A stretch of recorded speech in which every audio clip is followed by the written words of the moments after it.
Greetings and welcome to Everybody's Business, the podcast sponsored by the National Entrepreneur Center. I'm your host, Jerry Ross. I am the president of the National Entrepreneur Center, but my real job is podcast master. And today, keeping me in line is my sidekick, the lovely and talented Rachel Madsen. Woo.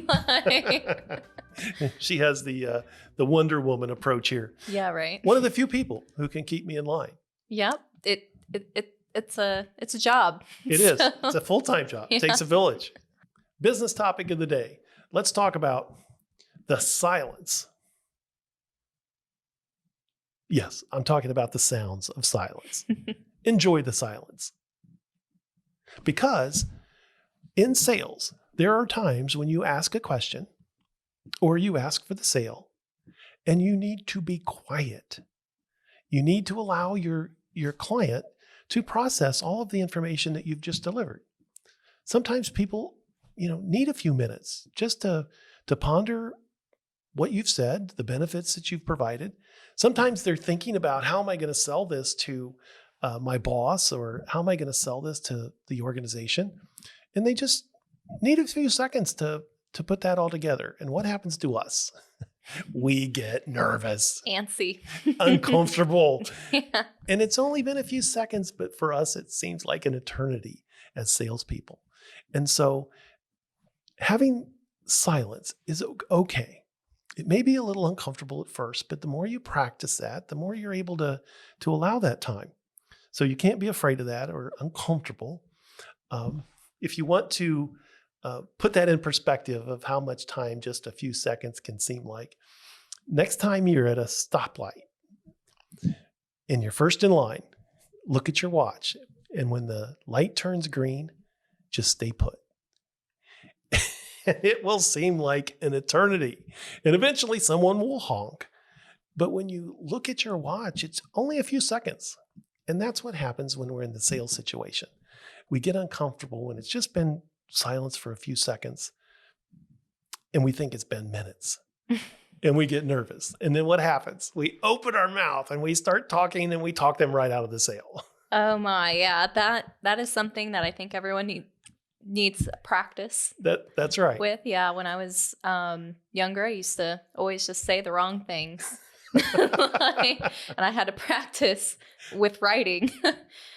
Think before you speak. That was a big thing. Think before you speak. Yeah. And you had to write that? I had to handwrite that in cursive 50 times a day for 2 weeks. And then you would learn to put that filter on, right? Yes, still practicing today. Well, and you have impeccable handwriting. So. Yes, I do. Thank you. If I don't want to toot my own horn, but a little bit, yes. That's right. Well, I got very practiced at I will not talk in class. I can't imagine why. You're so sociable. And so we get used to talking, we get comfortable with talking, and we get uncomfortable with silence. So next time that you ask a question of someone, stop and listen to the answer. The next time you ask for a sale, stop. Allow your client time to process. Don't talk yourself out of a sale. Just enjoy the sounds of silence. So who's our guest coming up today? We have Courtney Powell. He is the founder of AceApplications. I know Courtney. He was a client here of some of the resource partners of the National Entrepreneur Center years ago.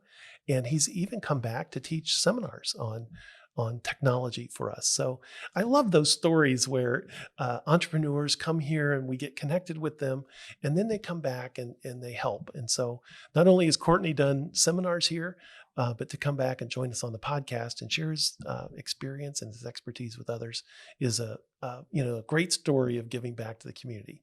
Oh, 100%. Very invaluable. So I think you're in for a treat. Don't go away. We'll be right back.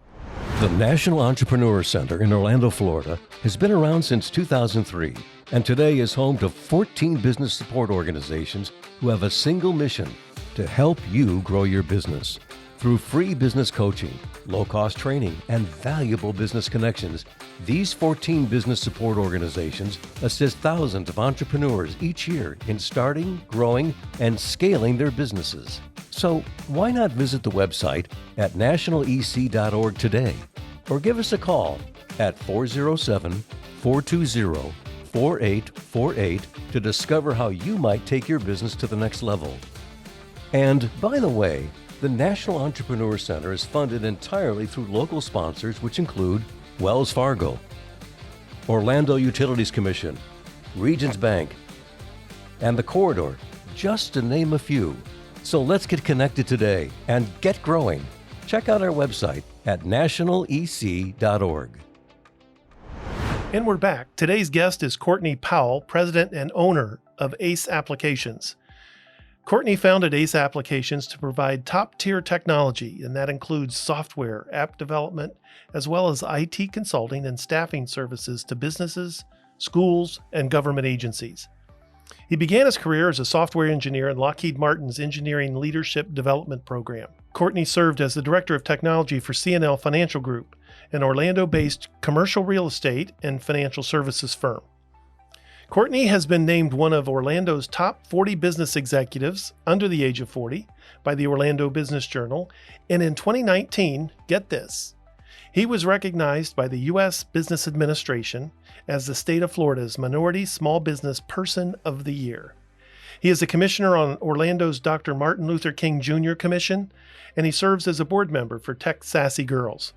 He's a member of the Hispanic Chamber of Commerce of Metro Orlando and a member of the Alpha Phi Alpha fraternity. He has a Bachelor's of Science degree in Electrical and Computer Engineering from the University of Florida, a Master's in Science degree in Computer Science from Rensselaer Polytechnic Institute, and an MBA from the Crummer Graduate School of Business at Rollins College. Courtney, welcome to the show today.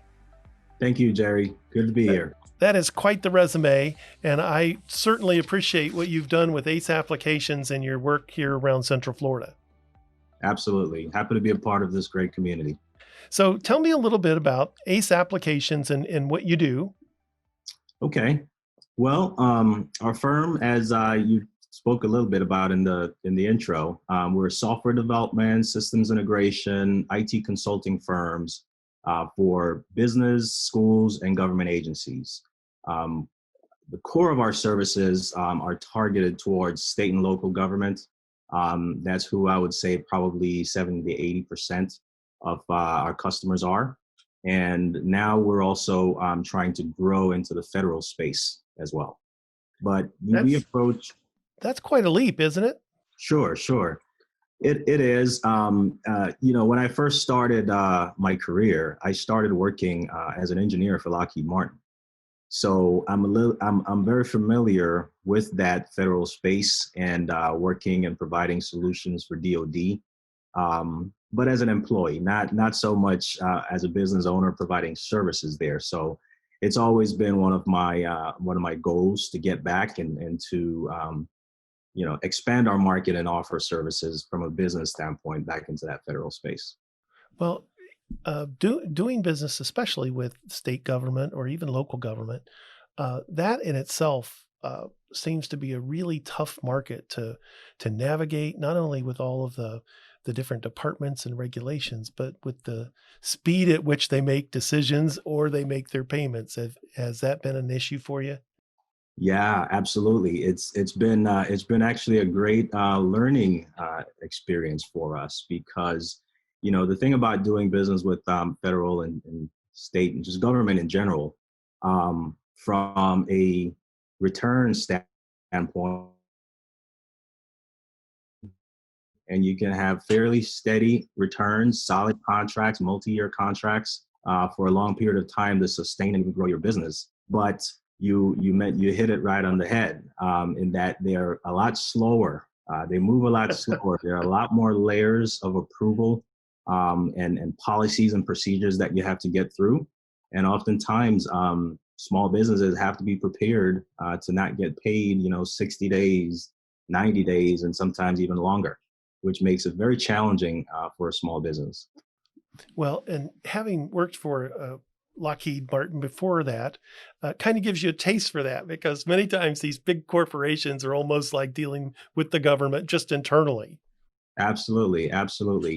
And I learned it there, as I was working for Lockheed Martin. But, the thing that keeps attracting me to it is just providing great, innovative solutions that are used by lots of people, state, local, and even federal side. So that part of it is very thrilling to me. And then, as I mentioned, the bigger, long-term, multi-year contracts are also attractive. Well, and what I find interesting about AceApplications is not only are you helping build applications and providing consulting services, but you also help in the staffing area. How did you get into that? Well, so when I started the firm, I mentioned in my background that I used to work as director of technology for a commercial real estate and financial services firm in Orlando. Right.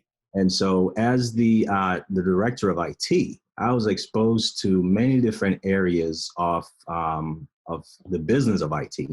So software development, network implementations, running the data center, and personnel staffing. A lot of the staff members that I hired while I worked there were contract staff provided by external firms. So when I left to start my own business, I already knew the business of that. I knew what the returns were on those business opportunities. So I kind of just took a lot of those core capabilities and started offering them to our clients.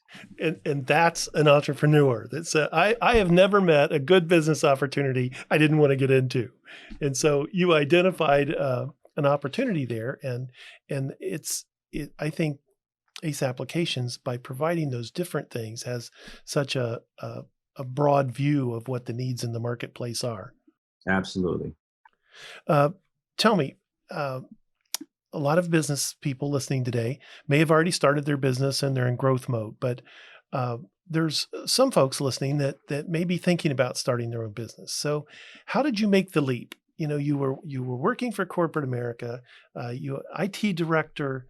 How did you decide that, first of all, you wanted to start your own business, but then how did you decide when the time was right to make the leap? Sure. Well, my first job was with Lockheed. And then my second job was with this CNL, this financial real estate company. And I started that firm in 2000. I incorporated my now business in 2001, so the very next year. So it was always my goal at some point to do my own thing, to run my own business. But I didn't know how to do it, so I had to learn. So it ended up being 8 years later that I left CNL and transitioned into running my own business. So it took some time to really learn. The thing about CNL was they're also a very entrepreneurial firm, very successful. So as director of technology, I had basically a front row seat to a lot of how they did business, but from a technology standpoint. So it gave me a great opportunity to learn.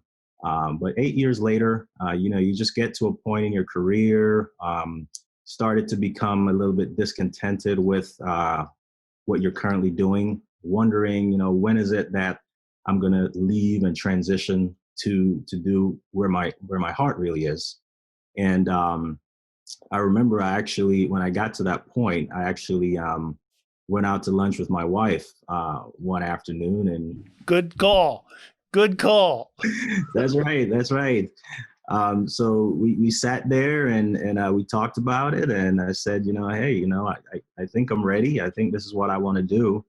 And she, she was working full time at the time, so she, without a doubt, says, sure, go ahead, do it. And even, I'm an engineer, so a couple of days after that, I get to overanalyzing the decision I made. What did I just do? Did I make a mistake? And I kind of getting cold feet. And I went back to her and she says, no, what did we talk about? We talked about doing this and we're going to do it. So with that nice, gentle push, and of course we prayed together about it too. Sure. That's what allowed me to make that transition. Well, first of all, that having that support from your family is so important.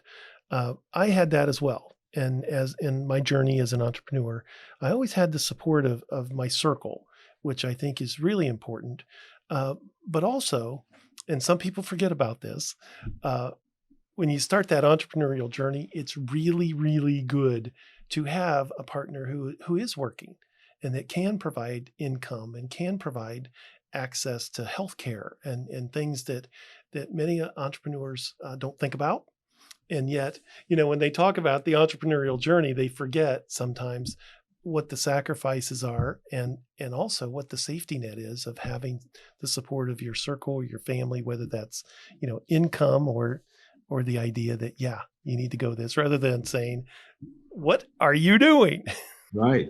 No, that is so important that, you're on the same page with your family and especially with your significant other or spouse, because, when I went back to school for my master's degree, it was like, it wasn't just me going through school. It was like my wife was going through school with me, right? Because she had to support me while I did that. Later on, she went for her doctorate, and it was the same. I had to pick up the slack and kind of, fill in as needed. So in all of these major decisions, we've got to make them together. And it helps that much more when you have that support, not only, with her carrying the benefits and the full-time stable salary that she was, that allowed me to pursue entrepreneurship, but when things are down, when I'm not getting paid for 60 and 90 and 180 days, it helps to have someone that's patient, that's understanding, and that's not telling you, well, you shouldn't have done this, why did you do this? It helps to have that support. So I'm very blessed in that regard, and I would recommend that for all being entrepreneurs out there. Absolutely. And I had the same as well, and didn't realize how important that was. But also, that helps you get that perspective, because there are times when people say, what are you doing? And that's what you need to hear. And you say, you're right. I tell my wife that I have $1 million idea every month. I just don't know which one it is. And so when I share those, I need her to say, that's not one of them, run away from that one. Sure. Good sounding board. I bring all kinds of crazy ideas to my life, and it's a great just sanity check there. It sure is. And the other reason that you have to get that kind of input before you make the jump is because your friends and your circle, they love you, and they know what your heart is, and they want to support you. And so a lot of times they'll say, yeah, go for it. Even when, you leave and they go, I don't know why he's doing that. And so it is important to get that kind of input and encouragement and reality check with your friends before you take the leap. So how can people get a hold of Ace Applications if they're interested in what you do and needing help in that area? How would they get a hold of you? Well, we're online at www.aceapplications.com. They can email me we've got a contact page there. I've also got an info@aceapplications.com email. And then if someone wants to get in contact with me personally, then I'm also on LinkedIn, Courtney Powell, and Ace Applications. We also have a LinkedIn and social media presence on both LinkedIn and Facebook as well. Well, we're going to come back in just a minute and talk more about your entrepreneurial journey and your advice from lessons along the way. We'll be right back. SCORE is a nationwide business support organization that provides access to free, confidential, one-on-one mentoring for small business owners and entrepreneurs. Whether you need a business plan or some insight on how to grow a business, SCORE provides a variety of low-cost business seminars and powerful networking events that will get you moving in the right direction. Now, here is your host, Jerry Ross. And we're back. We're talking with Courtney Powell, president and owner of Ace Applications here in Orlando, Florida. Courtney, I'd like to swing into what advice you might have for entrepreneurs that are maybe starting today or in the process of growing, and what lessons that you've learned along the way that has made Ace Applications as successful as it is. Sure. I like that question, right, Jerry. When I first started the business, I mentioned that I'm an engineer by background, and so we won't hold that against you at all. Right, please don't hold it against me. So So we know how to design solutions, we know how to solve problems, we know how to implement those solutions, maintain them, and all the likes. But from a business standpoint, if you're running a business, you've got to get the projects in the door. You've got to get the contracts in the door before you can get to work on the cool technology. So what I think is so very important for entrepreneurs, and I learned this a little late, is the importance of sales, the importance of sales and marketing in your business. You know, when I first started, I went to an appointment at SCORE, and I presented my business plan, and I was talking to the SCORE counselors about starting up a business. And so SCORE is the Senior Corps of Retired Executives, which is now Counselors to America's Small Business, a volunteer organization funded by the USSBA, and it offers free coaching. Yes, absolutely. Great organization. And I just remember the SCORE counselor talking to me about my business plan, and he asked me about, he said, sales, what's your plan for sales? And I didn't really have a solid plan at the time. And he made a comment that I never will forget. He says, well, if you don't have sales, you don't have a business. And so I just always kind of kept that in the back of my mind. Sage advice. Sage advice. But no one ever kind of really tells you what that means. And it wasn't until just, even years later that I finally realized what that means. Another factor here that will play into this is my background and culture. I was born in Jamaica, so I'm from the islands. And so from that culture, we're kind of brought up to be more modest, not really talk too much about yourself and your accomplishments and things like that. But I've also learned that in entrepreneurship, humility is a liability. That sounds like one of those quotes I need to have on the wall. It is. So you have to talk about yourself. You have to talk about your projects. You have to sell and market your services to customers so that you can get more business in the door. And so what I would advise to just about any entrepreneur is be very intentional about sales. Operations are great, products fantastic, but know who your target market is, know what your product is, know who you're going to sell to and how are you going to sell to them.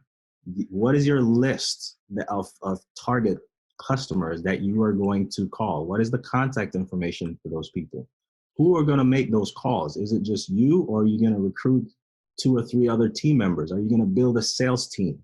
You need to build a sales team, and then you need to track and monitor how you're doing. Set your goals. You're gonna make X number of calls per week. You want to achieve X number of sales or leads per month, and then convert them to sales. Just be very intentional about that. And when you attend networking events, from a small business entrepreneurial standpoint, it's not just about just the social aspect of going to a networking event and just meeting people. You have to be savvy enough to work information into the conversation about what you do. And because you're selling, you're there to sell and market your business. So, well, Courtney, there is so much there to unpack. First of all, if you're not making sales, you do close. You can have great brochures. You can have a wonderful office. You can have highly trained people, but if no one buys, you can't stay open. That's right. And so everybody, the entrepreneurs who say, I am the president, you say everybody sells. That's right. The president has to know how to sell. And all of the employees have to be aware that they are part of the sales process as well. Whether they answer the phone or whether they're loading trucks, they're selling those people that they interact with on whether they want to come back and do business again. And so opening that box of sales and selling skills and sales training is so critical. Even if you're in IT, you are the president, but you also have to be in sales to have a successful company. Yeah, I mean, especially during these times that we're going through from COVID, I almost had to say to ourselves, look, I'm not in the business, me personally, I'm not in the business of engineering or developing products anymore. I'm in the sales business. I'm selling. Now my team of engineers and scientists and developers, they are developing products and they're making sure that we're putting out quality products. But I Right. have a great responsibility to make sure that we keep that pipeline full and that we have work coming in the door for our folks. Yeah, there were mornings that I would get up as an entrepreneur and say, someone is buying from me today. They just don't know it yet. I like that. Because if you have to have those sales coming in the door, and there is a to look at it through an engineer's lens, there is a process that is repeatable, and it helps to separate your suspects from your prospects, to those that are qualified and interested, to those that you have time to present to, so that you're not wasting your time talking to people that aren't qualified or maybe aren't a target for your product. So I'm sure you have your process as an engineer for how not only do you just go out and make a sale, but you build a relationship so that you can sell for a lifetime. Yeah, absolutely. Because no one likes the pushy salesman, right? No one likes the used car salesman. So there's a certain amount of savviness that you have to approach it with. And your most successful sales is going to be from establishing long-standing great relationships. So you do have to focus on that relationship piece. And if you've got a great relationship and a happy customer, that person will not only buy from you again, but they'll refer you to other people to buy from. Oh, wow. And that cuts your sales cycle in half when you have a referral. Absolutely. Absolutely. So how did you learn that? I learned a lot of that the hard way. I learned a lot of that by, beating my head up against it, but, just talking to people, talking to great, mentors, other entrepreneurs that I look up to, leveraging the SBDC and talking with a group of advisory board there that they advise for us, but when you need help, you got to ask for it. And that's the key. If you just stay within your comfort zone and, there's a saying, suffer in silence. You don't want to do that. You want to talk about what's going with you. And again, going back to the culture that I came from, we're brought up to be more private about our affairs and, Right. and to be more humble about them. But I've learned that you need to talk, you need to share, because the information that you put out there could be not only just helping you, but it could be helping others as well.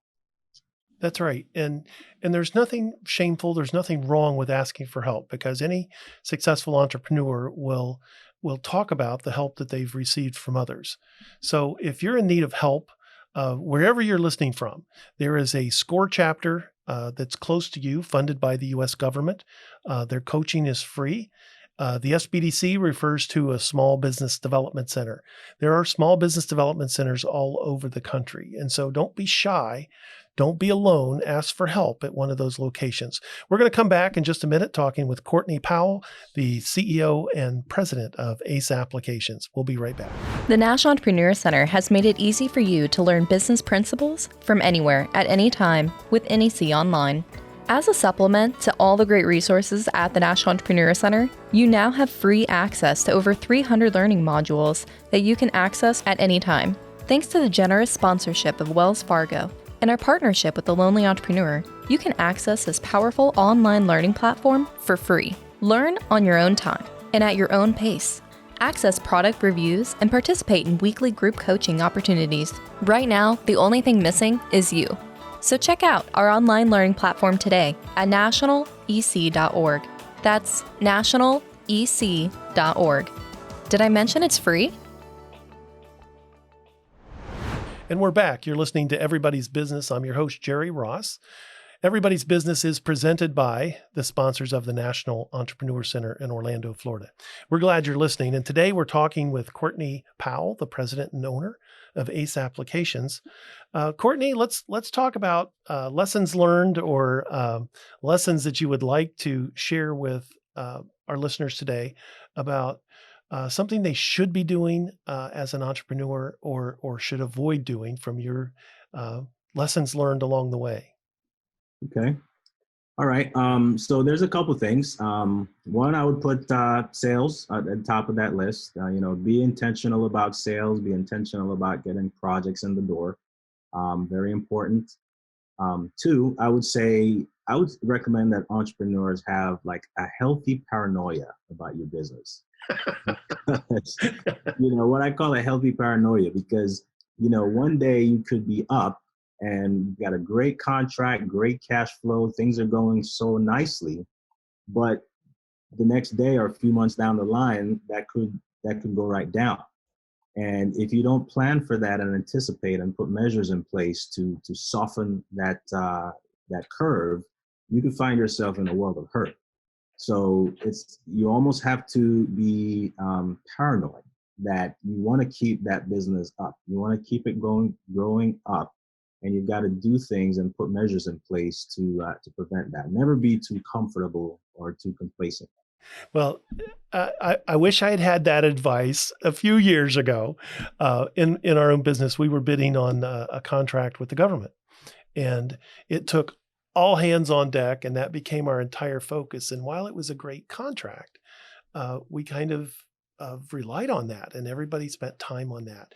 And then when we completed it, it took us a long time to get paid. And we looked around and said, there's nothing in the pipeline. We had everybody so focused on this one contract and program that we didn't have a healthy paranoia about what if this does take 90 days to get paid? What's in the pipeline? I've been there, Jerry. I've had that same scenario. Up and down and up and down. Right. So that's why I'm so wise about it, because That's right. There's nothing like having those feast and famine times to make you wise about being healthy, paranoid about where your next job is and what the future is going to hold. Let's talk about COVID. Who could have anticipated that? And yet, if you're looking to the future, these are the kinds of things that you could maybe prepare for, to say, what happens if? How did AceApplications handle the shutdown and the COVID? Well, first of all, these are just some trying times that we're going through with COVID. Just like many people, I would have never imagined that we'd be here with the types of choices that we have to make. With COVID, with businesses shutting down, and you literally have to make choices between your life and your livelihood. Right? You're shutting businesses down because you want to be safe. But when you shut those businesses down, you're not able to earn. And, so it's very tough and a very complex problem. As far as AceApplications, we were able to pivot. We had a little bit of momentum going into COVID, because we started being more aggressive about sales last year. And in doing so, just around the January-February timeframe, we were awarded, we bid it on 5 projects, we got 4 of them awarded. That's a pretty good percentage. Thank you. So it came right in time. So then COVID happened, right? And we also had other projects that were immediately impacted by COVID. We've got a couple of really nice contracts with local agencies that they just had hiring freezes, project stops, budget freezes, and we were affected. But those 4 projects that we won were able to sustain us through COVID. And so, being a technology company and very savvy with our technology infrastructure, we were able to pivot fairly quickly. We closed the office doors one day, and the very next day our folks were working from home. So they, connecting through secure VPNs and things like that. So we were able to pivot to remote work fairly quickly. Well, and I think that's one of the, I don't want to say one of the good things that happened, but there was such an embrace of technology because we had to. And so many times here at the National Entrepreneur Center, people would say, I want to come in, I want to bring my papers, I want to meet with a coach. And overnight, people were saying, I don't want to come in. But but we can do this remotely. And I think that embrace of the marketplace of technology, because we had it, we had invested in it, and yet we found that it wasn't truly utilized the way it could be until we had a need, and that it was accepted by the marketplace. Have you seen that as well? I've seen that over and over again.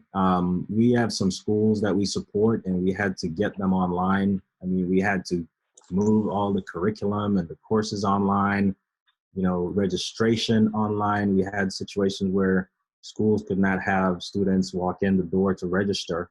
So they came to us and said, well, we need online registration, and we need it in 30 days.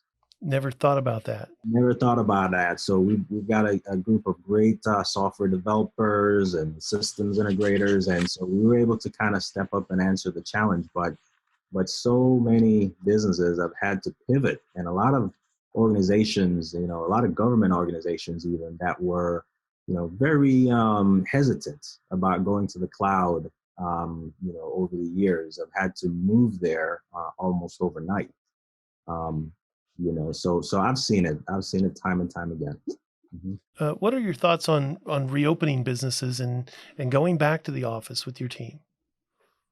Yeah. So, Jerry, I think the world is going to change so much from this, because I think so many businesses have realized now that they can still be just as productive, and sometimes, especially when you're in professional services. Now, I understand there are several other fields that is not as conducive to working remotely, but within professional services, you can be just as productive working from home, and at times even more productive. I have some of our developers that are emailing me on a Saturday about work, and they're working because they're working from home, and that would have. I think in the short term, at least, you're going to see an effect on commercial real estate, office space. I think so too. Yeah, more companies are downsizing that office space, and are deciding that they're going to have remote work, experiences for their folks. So I see that happening. But I believe that eventually we will have to open. We'll have to open. We've got to open the restaurants. It's just the choice between your life and your livelihood. It's a tough choice. And my choice is that you have to do both, right? But you have to do it very slowly, intentionally, carefully. So you've got to maybe open at certain reduced capacity, make sure you've got all the right PPEs in place, all the right, protections in place for people. But we've got to slowly reopen. So that's my thoughts on it. Well, and I agree. I've also talked to people about the pivot exhaustion. That we pivoted to working at home, and we got used to that, and now here we are looking to reopen, and sometimes reopen and close again. And so it is a very difficult time. I originally, with one of my businesses, was working solely from home, and I loved it. It was, I could be productive. I could work when I had an idea, which may not be between 9 and 5. I've been in the office for quite a while, so going back home, it took me a little while to get all the things in the right places that I felt like I was comfortable there again. And now I'm working out of both places. And so I get to the office and it's at home. And so there's a lot of juggling that goes on with that, and a lot of uncertainty. But without this technology that we've discovered and embraced, I can't imagine going through this time even 15, 20 years ago when we didn't have this technology. Can you? Yeah, no. The technology is just, it's phenomenal. Even you've got the technologies in the office, but then you also have the smartphones where now your office can be in the car. Right. For example. So, in my case, sometimes I go to the beach and I'm there taking meetings. I thought I heard the waves in the background. Right. That's right. It's awesome. But in general, I just think, a word for entrepreneurs during this time, I would just encourage a lot of businesses and entrepreneurs that are really just going through it and going through some hard times right now. And it's the economy, right? So I fully believe the economy is going to cycle back up at some point, right? So I'm bullish. And I think we're seeing some signs of that already. Absolutely, absolutely. So I would just encourage folks to hang in there and maybe even ramp up your sales. Take the opportunity to tweak some of your processes, but be aggressive on it, because the market's going to turn back and start going back up, and you want to be positioned in the right place to take advantage of that. So the time to prepare is now. And if you have this time and your folks are working from home, it may be the time to go through all of your past client files and touch base with them and see how they're doing during this period, and help to build those relationships that remain sticky, so that they know you're interested, they know you care, they know you're there. And so this may be a perfect time to reconnect with people that have done business with you in the past, because that's the easiest place to find someone that will do business with you in the future. Excellent. It's ideas like that and many others that people can do. Try not to be discouraged, but just put a plan and start doing, and work your way out of this situation, and you'll be so much better on the other side. Courtney, what I would like to swing into now is there's a lot of things going on in the country today with Black Lives Matter, social injustice. As a Black entrepreneur, talk to me about the challenges and how we can support Black entrepreneurship. Well, yeah, you're right, Jerry. There are so many going on today, and with the BLM movement, there's a lot of emphasis and focus on certain issues around disparity, and even with Black businesses. A lot of these issues have been there for years, but unfortunately, with the occurrences that have happened in the news with police use of force and things like that. Now the issues are now heightened, and so now we're more aware of them. But Black businesses, all we need is an opportunity. We've got great products and services. We've got smart people, smart engineers, great products, and what we're missing oftentimes is access. Access to the customers, access to capital, access to opportunities. And, if this movement can help with some of those things, is providing that access, or bring certain awareness to some of these programs, these diversity initiatives, programs that exist, but unfortunately, a lot of them have not been very accountable. They allow very easily for some of the primes or others to kind of slip through and get by. So for example, if a large contract is awarded to a prime that requires a certain percentage goes to a minority or Black-owned business, right, to do a certain thing, the primes will often say, well, I can't find enough qualified businesses to do that. And so my question would be, well, where are they looking? And are they intentional about trying to find those resources? Because if you ask me, and a lot of the network of small businesses that I know, there are plenty of good qualified minority and Black businesses out there waiting for those opportunities, but they're not getting them.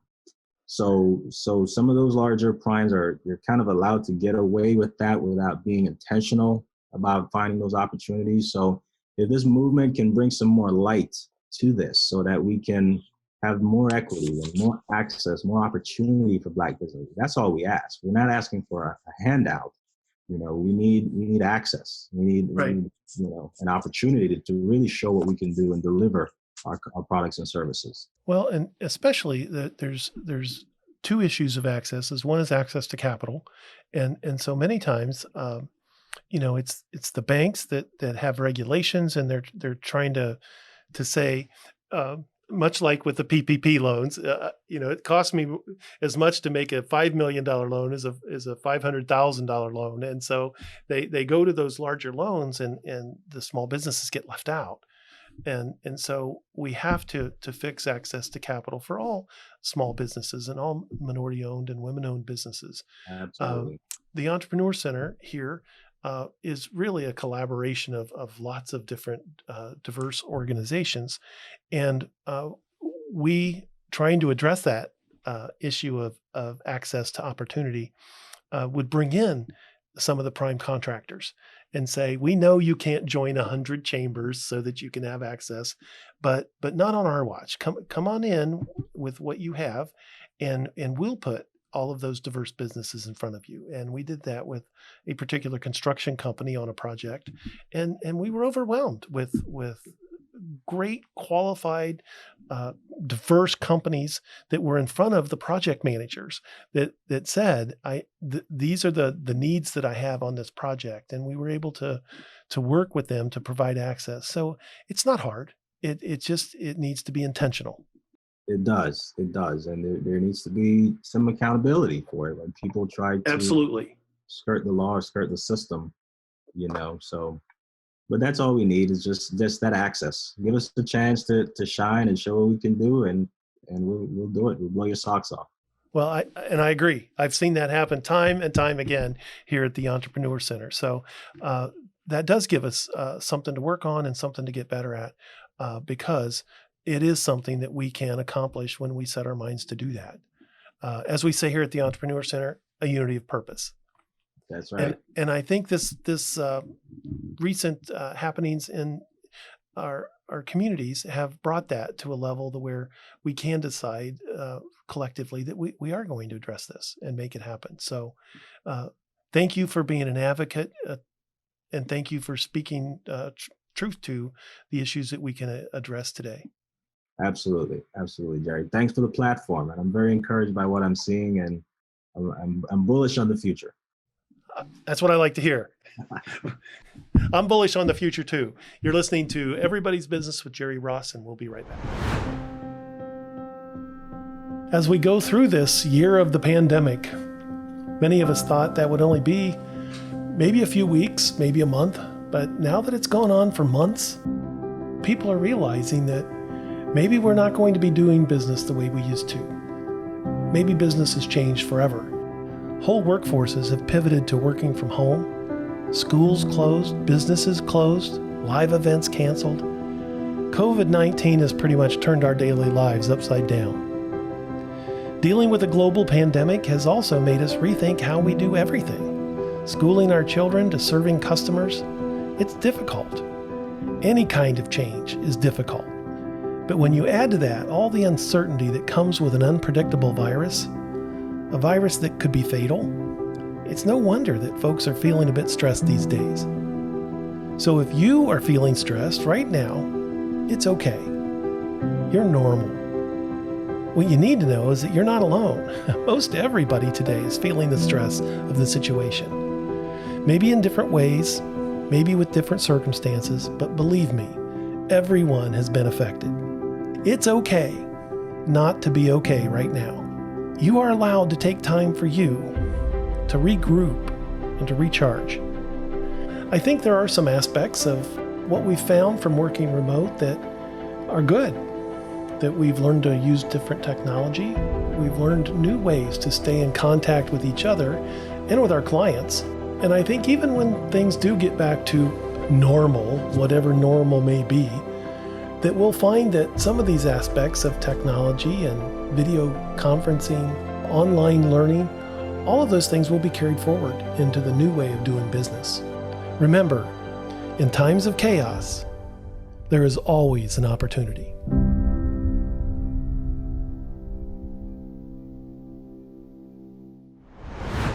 We're back. I'm your host, Jerry Ross. You're listening to Everybody's Business, presented by the National Entrepreneur Center. We're talking this morning with Courtney Powell, the president and owner of AceApplications, and we're about to get real. We're going to get all up in your business now, talking about you personally, your life journey. So where do you come from? You mentioned it earlier. Mm-hmm. I was born in Jamaica.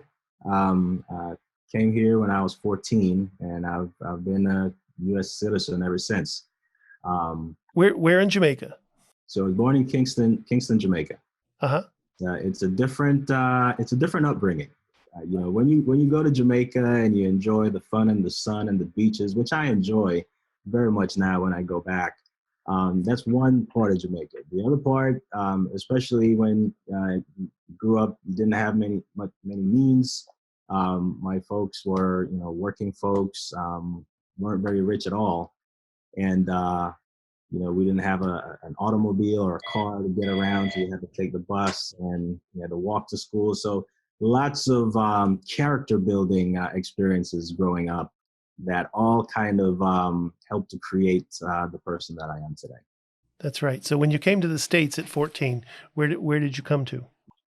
Just came to Miami, so very much love the warm tropical climate there. But we lived in Miami. Went to high school down there, and then eventually went to school at University of Florida. So go Gators! Go Gators! I knew you were going to get that in. That's right. That's right. And then after that, actually, while I was in college, my junior year, I believe it was, or sophomore year, I got an internship with Lockheed Martin down here in Orlando. And I was fortunate enough to be selected to come back 2 other summers. So I did 3 internships here, back to back to back. And before I returned to school for my final year, I got a job offer from Lockheed Martin, which brought me to Orlando, and I've been here ever since. We're glad they did, for sure. So what did you want to be when you grew up? So, if you had asked my parents that, they wanted me to be a doctor, but Dr. Powell. Yes, Dr. Powell. That's my wife now. Mine too. Hey, so, but I couldn't stand the sight of blood. But which is hazardous in the doctor profession. I know. You gotta love seeing. You gotta be comfortable with that. That's right. But I love the maths and sciences. I was always just very smart with those. But I like business. I knew I wanted to own a business someday, and it just ended up being that I was able to combine the two. And so now I'm in the business of offering technology solutions. So I combine. Sure. Did you have any hobbies? Play any sports? I did. I played soccer and table tennis. So the traditional Caribbean island sports. Oh yeah, table tennis. Table tennis, ping pong. I am terrible at that. So remind me never to play you. All right, I would love to hit the ball around a few times with you. I see you have some rackets up behind you. Yes. So my wife and I, we're into tennis as well. We would love to be better. Uh-huh. We took up tennis a few years ago, and every now and then we'll go out and knock some balls around, but we're not that good. We just love to do it. Well, for me, tennis is more like jogging because my wife will hit the ball and then I have to go chase it.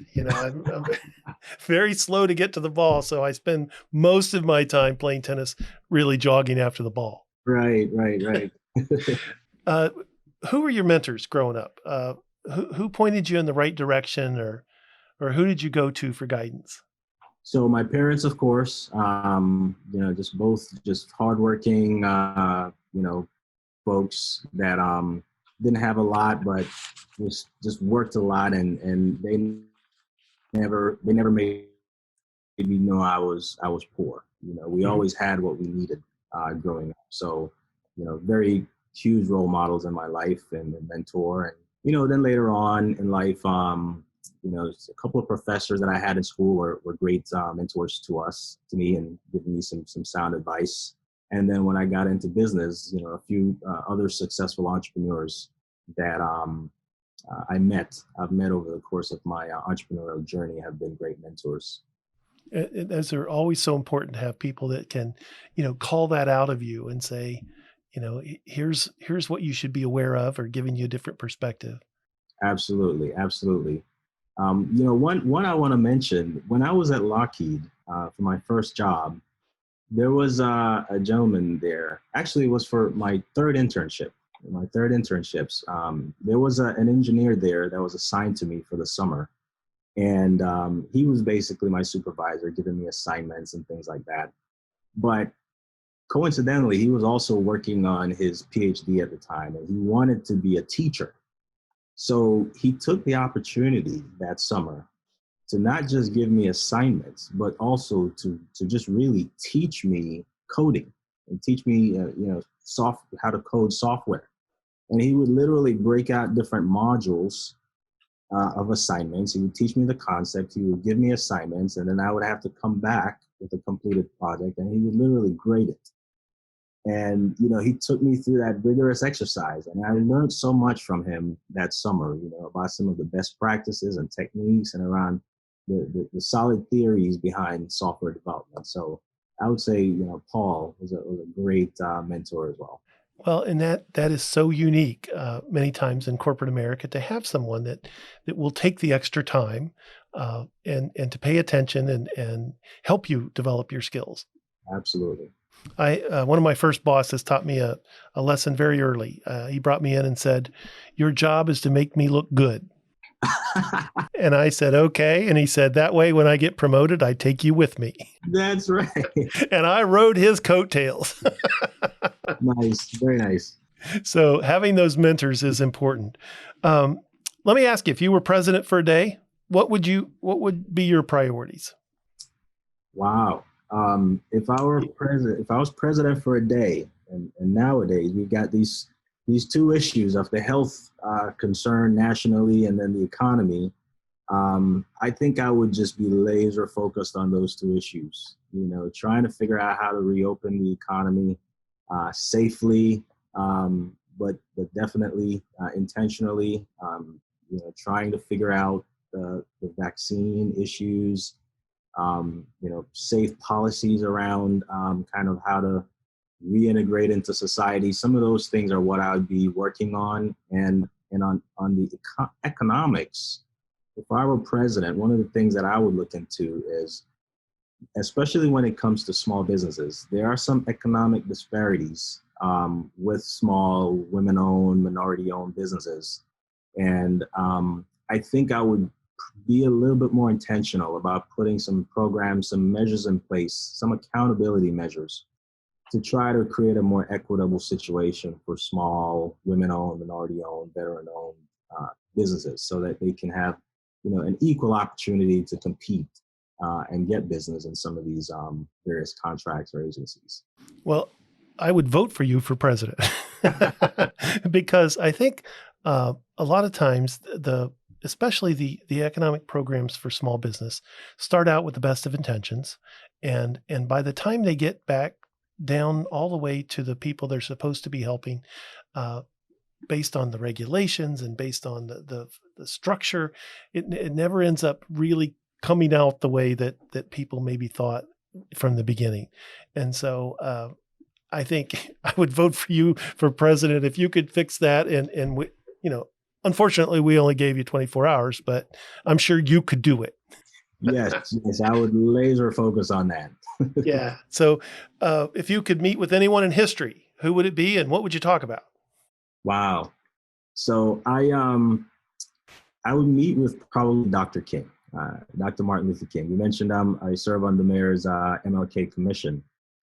And I'm just really, fascinated and inspired by his life and what he went through, making the ultimate sacrifice just with himself for the betterment of so many others, and I would just like to be sitting with him in a room, just asking him, certain questions, what did you think of when you wrote this? What did you think of when you went to this particular area, knowing that you were going into danger?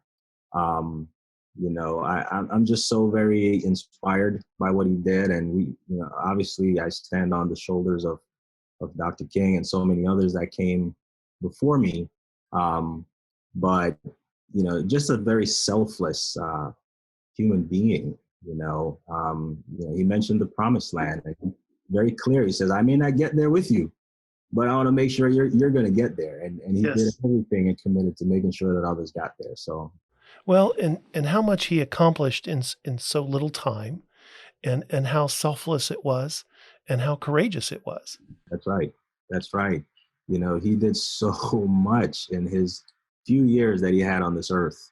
You know, sometimes you look at yourself and you go, "Oh man, I'm wasting time here. You know, you got to do some more." Well, and that's one of the legacies is that those leaders give you, that you look back and say, you know, I have so much more and so much more availability and so much more acceptance to give, and I'm spending my time doing what I'm doing, and you think I need to get busy. That's right. Get busy and, you know, create something for others that's coming behind you, right? Pay it Right. forward. So I believe in that very strongly, and very much appreciative for what others have done before me, and very intentional to leave a legacy for others as well. Well, we're appreciative for what you're doing in this community, and I know that. So I can speak that you're on the right path. Let me ask you a final question on what keeps you up at night?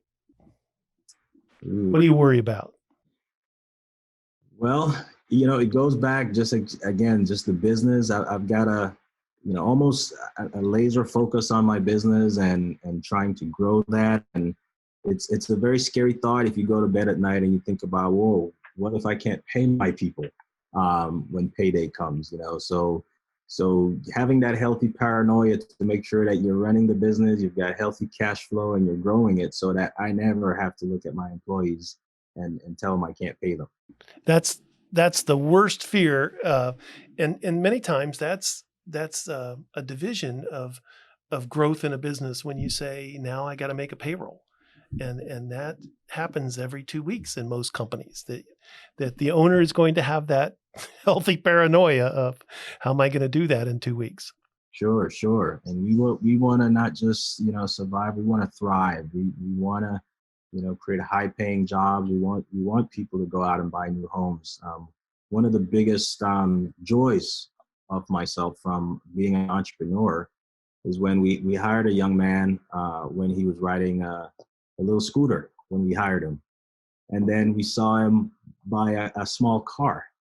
And then later he bought a bigger car. And then later he got married, you know, and so just kind of seeing that journey and that progression from working with us was just so fulfilling. And we want to do that. We want to not only create solutions, we want to create opportunities and economic wealth for people. It's paying it forward. Yes. We're going to play rapid response bingo before I let you go, because I would like to hear about your favorite dessert. Rum cake. Rum cake. I should have guessed that. What's your favorite movie? Favorite movie? A Christmas Story. Coffee or tea? Tea. Movie or book? Movie. Pie or cake? Cake. Favorite TV show? It's a toss-up between Cheers and Curb Your Enthusiasm. I love them both. If you're going to go on a vacation, do you go to the beach or the mountains? The beach. I knew that one too. Ballet or opera? Opera. Beer or wine? Wine. Well, I appreciate the time that you've given us today. I know how busy you are. Thank you for sharing your journey with us today. And I look forward to talking to you again on Everybody's Business. All right. Thanks, Jerry. It's been a pleasure being a part of this. And I wish you much success with it. And I look forward to great things coming up. Thank you so much for your time. We'll be right back. If you have a business question that you would like to have answered, or if you would like to suggest a topic for discussion, we would love to hear from you. Just email Jerry at hello@nationalec.org. That is hello@nationalec.org. So we're back for some final thoughts. Jerry, Courtney really showed me how invaluable sales is. Absolutely. It's the lifeblood of any company, because you can have great brochures, you can have a wonderful office space, but if nobody buys from you, you go out of business. Right. And so he's right. The focus for everyone in the organization should be, how do we make a sale? How do we bring that client back to sell them again? Because if you don't have sales, it's the rest of it doesn't matter. Got to keep the engine running. Exactly. It's like having a sports car with no gas. And so everyone in the organization is in sales, whether it's the receptionist, whether it's the administration people, the contract people, the warehouse people, anyone who is involved in the organization has an opportunity to sell for the company. And so anytime you interact with a client, you're making a sale on whether they choose to come back or buy from you again. And when we have a negative experience, we tend to share that a little more than we do when we have a positive one. And so years ago, if you had a bad experience, you could tell 8 people. Today, you can tell 8 million people with Facebook and Twitter and social media. And so it's really important for us all to have that focus that Courtney talked about. And that's sales is job one. So today, the rest of the week, the focus is how do we sell our customers? How do we sell our culture to our customers and bring them back? Because sales is what's going to drive the corporation. Till next week, I'm Jerry Ross with Rachel Madsen, and we're up in everybody's business.